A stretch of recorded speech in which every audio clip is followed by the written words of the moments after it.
Recording by Magahiya music Manpur block Gaya. बोला बोला बाबा गरीबनाथ की।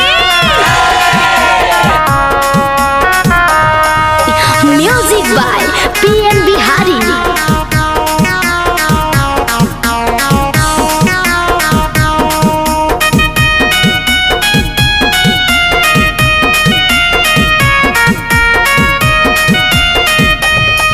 सखी चढ़ल जब से सावन घर रही न पियावा मोर हवे महाकाल के पुजरिया त चिलम जलावे बिजोड़।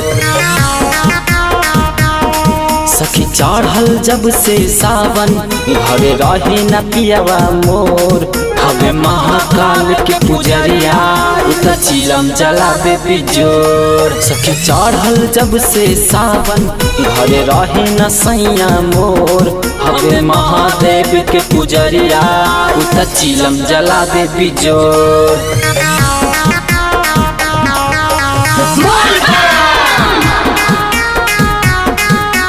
बोला बोला देवघर वाले बाबा की।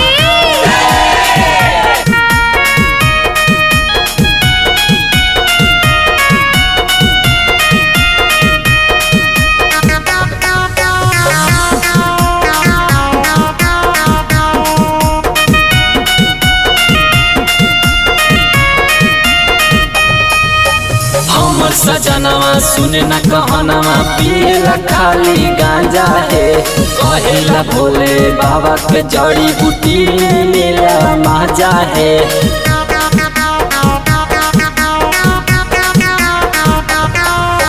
हमर सजनवा मन न कहनवा पिएला खाली गांजा है कहेला भोले बाबा के जड़ी बूटी मिलेला माजा है।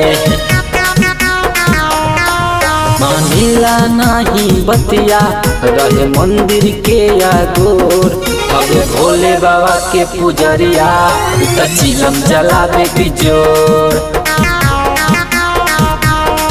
सखी चढ़ल जब से सावन घर रहे न पियावा मोर हवे भोले बाबा के पुजरिया त चिलम जलावे बिजोड़। डमरू वाले बाबा की।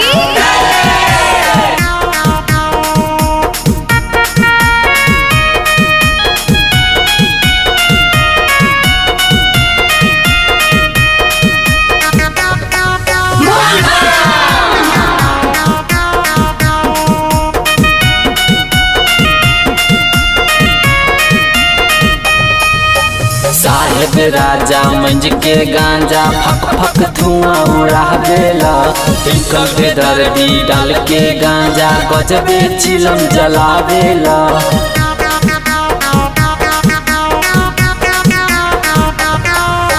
साहेब राजा मंज के गांजा गजबे चिलम जलावेला कृष्ण दानी मंज के गांजा फक फक धुआं उड़ावेला।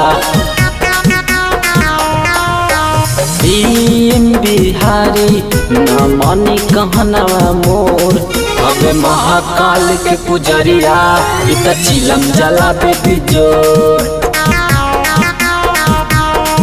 सखी चढ़ल जब से सावन घर रही न पियावा मोर हवे भोले बाबा के पुजरिया त चिलम जलावे बिजोड़।